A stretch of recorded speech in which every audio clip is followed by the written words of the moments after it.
मैं doctor R के पुरोहित, आपका स्वागत है। आज संसद के दोनों सदनों की तुलना करें और इस विषय पर थोड़ी सी चर्चा हो जाए। ये विषय दोनों सदनों की तुलनात्मक विवेचना करना भी संसद के अंतर्गत ही है, इसलिए यह एक महत्वपूर्ण विषय भी है। तो भारत में जिस संसद की स्थापना की गई है उसके 3 भाग हैं। एक राष्ट्रपति, दूसरा लोकसभा, तीसरी राज्यसभा। राष्ट्रपति को भले ही संसद का अंग बनाया गया है, लेकिन वह संसद का न तो वह सदस्य होता है, न ही संसद की बैठकों में जाकर भाग लेता है। लेकिन ब्रिटिश परंपरा जैसी है कि ब्रिटेन में भी सम्राट को संसद का अंग माना जाता है, इसी प्रकार से भारत में भी राष्ट्रपति को संसद का अंग माना गया है। इसके 2 सदन हैं। संविधान में किसी भी प्रकार से यह उल्लेख नहीं है कि कौन सा सदन प्रथम सदन होगा और कौन सा सदन द्वितीय सदन होगा। लेकिन जैसी एक परंपरा चली आ रही है कि जिस सदन के सदस्यों का निर्वाचन आम जनता वयस्क मताधिकार के अनुसार करती है और जो सदन पूरे देश की जनता का प्रतिनिधित्व करता है, उसे निम्न सदन या प्रथम सदन के नाम से संबोधित किया जाता है। और जो सदन विशिष्ट हितों का प्रतिनिधित्व करता है, राज्यों का प्रतिनिधित्व करता है, उसे द्वितीय सदन का नाम दिया जाता है। तो भारत में भले ही राज्यसभा का उल्लेख पहले आया है, लेकिन राज्यसभा चूंकि राज्यों का प्रतिनिधित्व करने वाला सदन है, इसलिए राज्यसभा भारत में द्वितीय सदन हुआ। और लोकसभा चूंकि आम जनता का प्रतिनिधित्व करती है, इसलिए लोकसभा प्रथम सदन के नाम से जाना जाता है। इन दोनों की शक्तियां एक समान नहीं है, क्योंकि भारत में संसदीय व्यवस्था है। संसदीय व्यवस्था में दोनों सदनों की शक्तियां एक समान रखना उचित नहीं माना जाता। तो प्रथम सदन को, जो कि जनता के हितों का प्रतिनिधित्व करता है, उसको अधिक शक्तियां दी जाती हैं, और जो सदन राज्यों का प्रतिनिधित्व करता है उसकी शक्तियां तुलनात्मक दृष्टि से कुछ कम रखी जाती हैं। देखें किस प्रकार से दोनों की शक्तियों की तुलना की जा सकती है।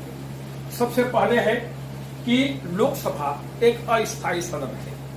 यद्यपि लोकसभा का कार्यकाल 5 वर्ष है, लेकिन इस 5 वर्ष के कार्यकाल को बढ़ाया भी जा सकता है बाह्य आपातकाल के अंतर्गत, और 5 वर्ष के पहले भी इस सदन को विघटित किया जा सकता है। प्रायः प्रधानमंत्री के परामर्श पर राष्ट्रपति लोकसभा को विघटित कर नए निर्वाचन का आदेश देता है।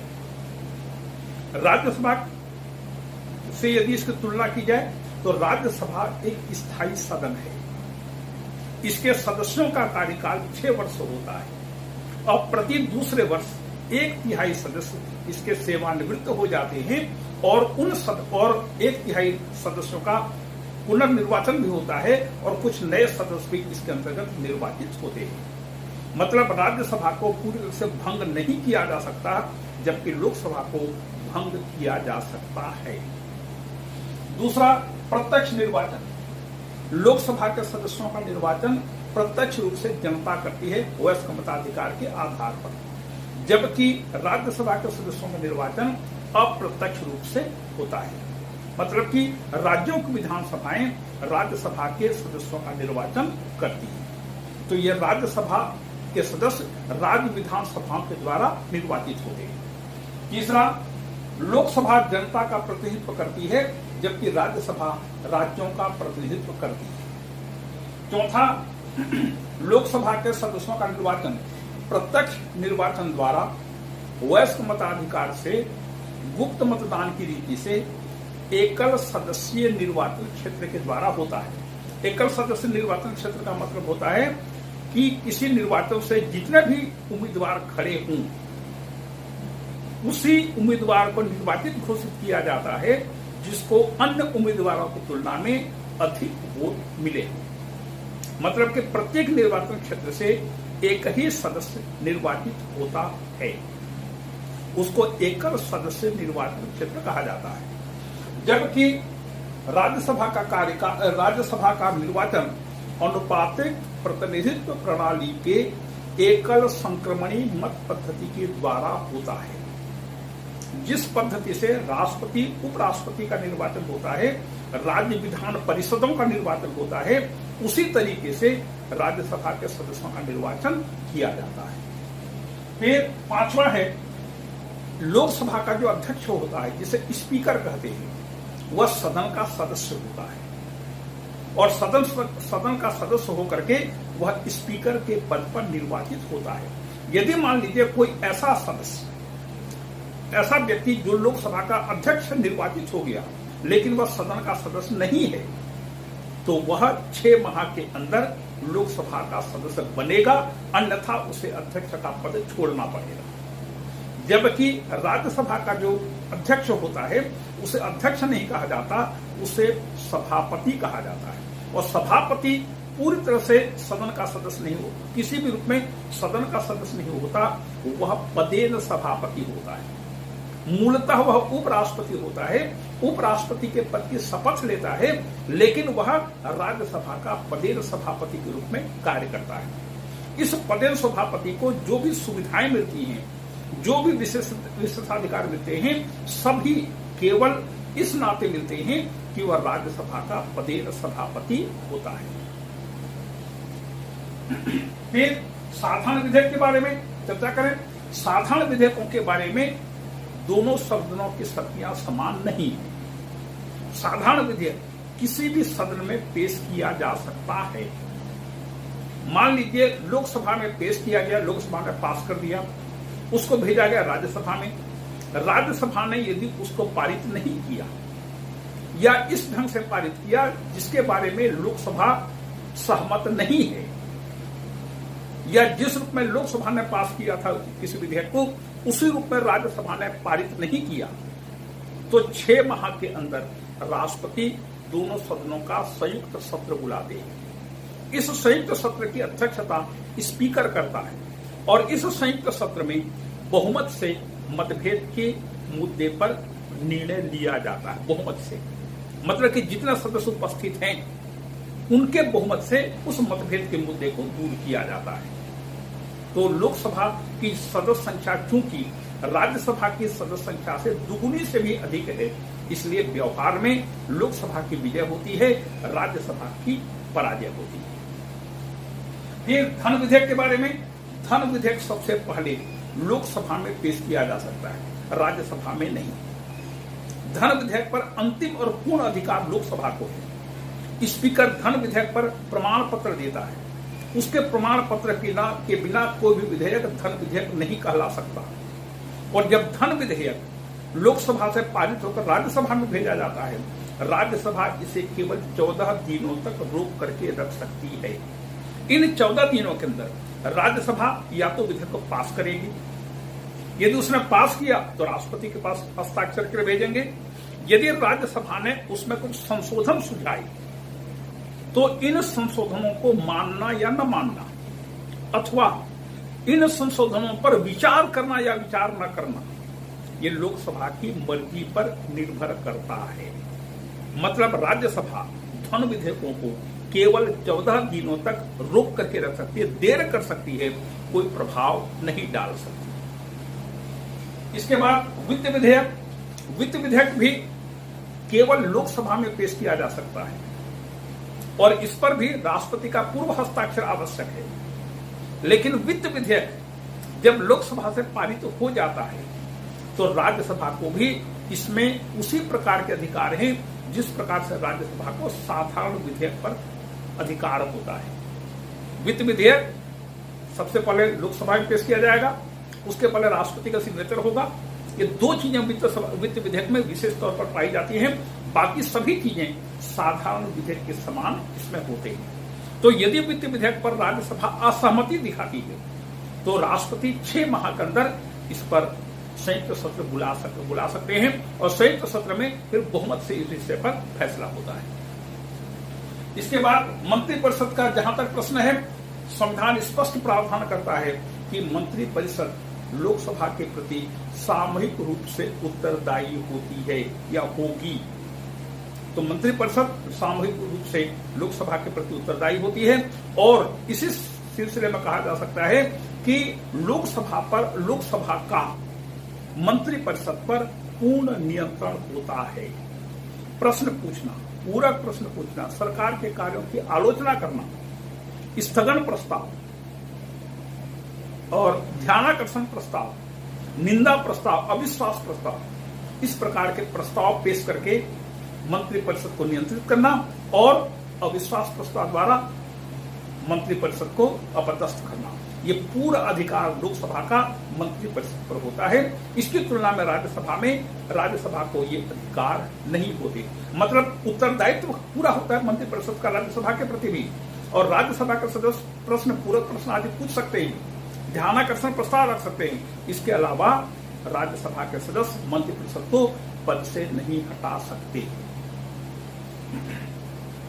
इसके बाद अध्यक्ष की पदच्युति, स्पीकर को कभी भी लोकसभा के सदस्य कुल सदस्य संख्या के बहुमत से हटा सकते हैं, जबकि राज्यसभा का जो पदेन सभापति होता है उसको पदच्युत करने का प्रस्ताव राज्यसभा में शुरू किया जा सकता है, और जब राज्यसभा उसको पास करती है तब लोकसभा की भी स्वीकृति उस पर आवश्यक है, क्योंकि पदेन सभापति जो होता है वो उपराष्ट्रपति होता है। तो उपराष्ट्रपति को पद से हटाने के लिए प्रस्ताव शुरू होगा राज्यसभा से, लेकिन लोकसभा की भी स्वीकृति अनिवार्य होगी। इसके बाद राज्य सूची, राज्यसभा को ये विशेष अधिकार, दो विशेष अधिकार दिए गए हैं राज्यसभा को कि यदि राज्यसभा अपने 2/3 बहुमत से राज्य सूची के किसी विषय को राष्ट्रीय महत्व का घोषित करती है तो उस विषय पर संसद को 1 वर्ष के लिए कानून बनाने का अधिकार मिल जाता है, लेकिन इस माने में लोकसभा को कोई अधिकार नहीं है। इसी प्रकार से यदि राज्यसभा 2/3 बहुमत से प्रस्ताव पारित कर नई अखिल भारतीय सेवाओं की स्थापना करना चाहती है तो यह केवल राज्यसभा का अधिकार है, लोकसभा का अधिकार नहीं है। तो जब राज्यसभा से ऐसा प्रस्ताव पारित हो जाता है नई अखिल भारतीय सेवाओं की स्थापना के बारे में, तब फिर लोकसभा और राज्यसभा दोनों मिलकर उसके बारे में कानून बनाते हैं। ये दोनों अधिकार, राज्य सूची के विषय को राष्ट्रीय महत्व का घोषित करना और नई अखिल भारतीय सेवाओं की स्थापना करना, ये दोनों अधिकार केवल राज्यसभा को है, लोकसभा को नहीं। और अन्य कुछ मामले हैं, जैसे राष्ट्रपति के विरुद्ध महाभियोग प्रस्ताव, दूसरा न्यायाधीशों,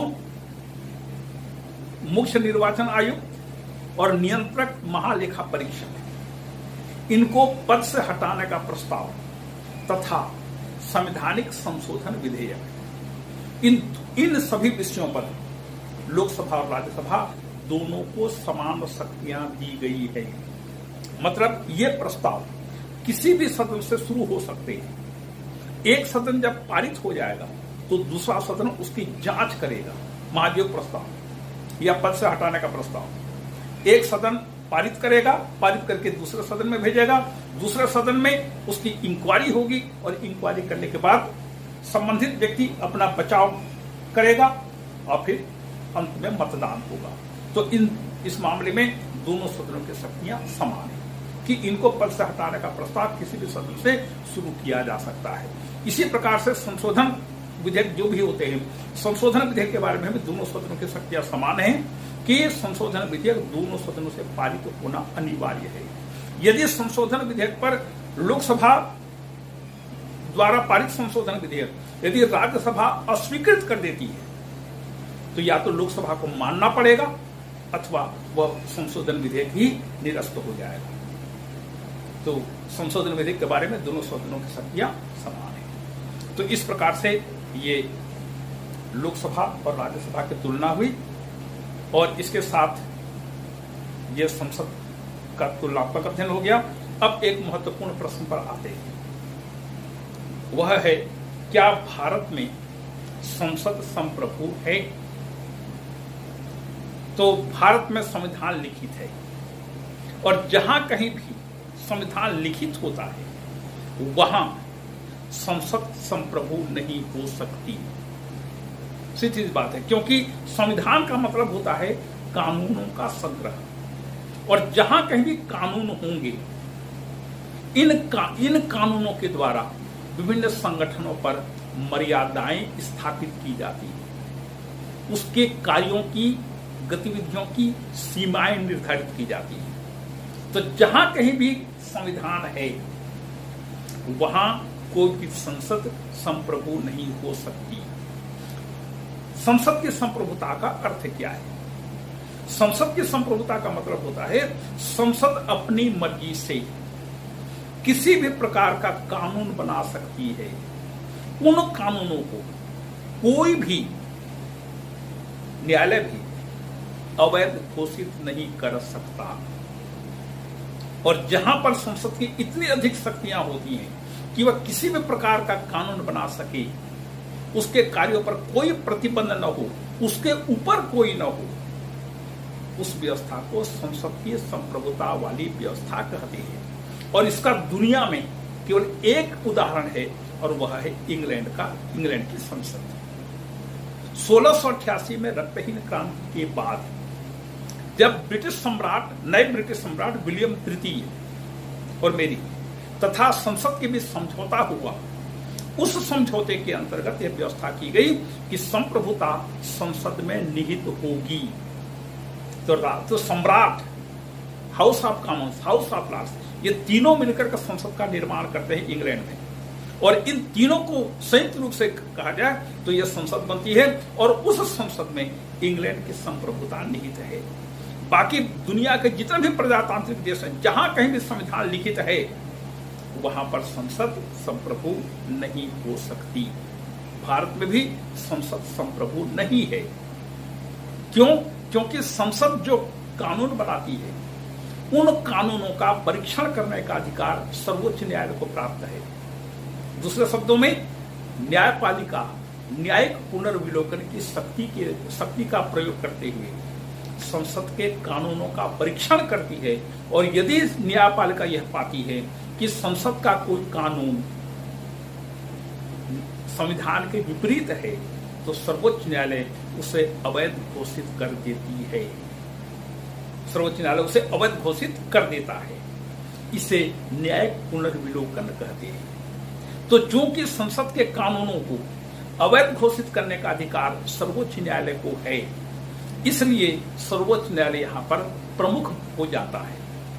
लेकिन क्योंकि भारत में लिखित संविधान है, किसी भी एक संस्था को सर्वोच्च शक्तियां नहीं दी जा सकती, क्योंकि किसी एक संस्था को सर्वोच्च शक्तियां दी जाएंगी तो उसके तानाशाह बनने की संभावना बढ़ जाती है, उसके निरंकुश होने की संभावना बढ़ जाती है। इसलिए भारत में एक शक्ति संतुलन की स्थापना की गई है। वह शक्ति संतुलन कैसा है कि यदि संसद के द्वारा बनाया गया कोई कानून संविधान के विपरीत हो तो सर्वोच्च न्यायालय उसको अवैध घोषित कर देगी, सर्वोच्च न्यायालय उसको अवैध घोषित कर देगा, तो यहां पर सर्वोच्च न्यायालय बड़ा हो गया। लेकिन यदि ऐसी परिस्थिति आ गई कि सर्वोच्च न्यायालय के किसी निर्णय से देश की व्यवस्था पर विपरीत प्रभाव पड़ने वाला है या व्यवस्था चलाने में असुविधाएं होंगी या हो रही हैं, तो संसद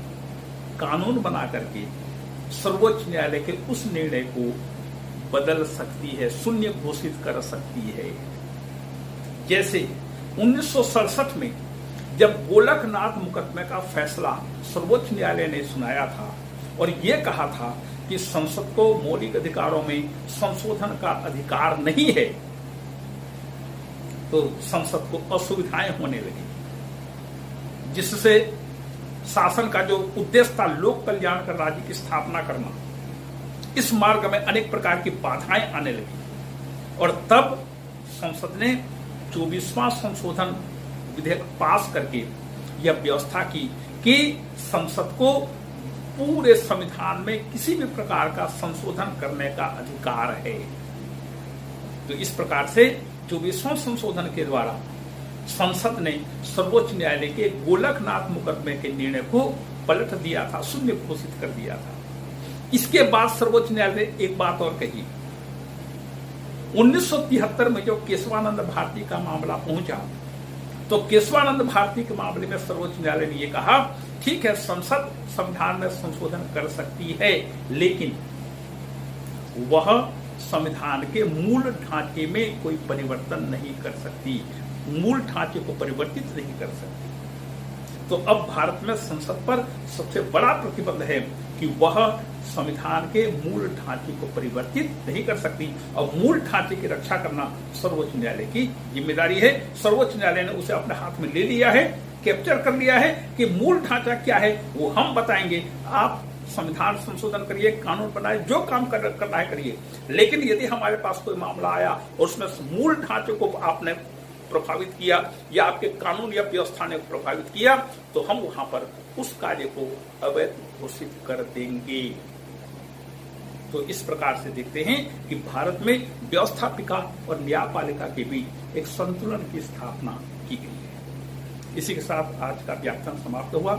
अगले व्याख्यान में हम देखेंगे संसद की वास्तविक स्थिति, उसका व्यावहारिक पक्ष थोड़ा सा देखेंगे कि भारत में संसद का कामकाज कैसे चलता है और किस प्रकार से संसद का उत्थान होते जा रहा है या संसद का पतन हो रहा है। आपको धन्यवाद।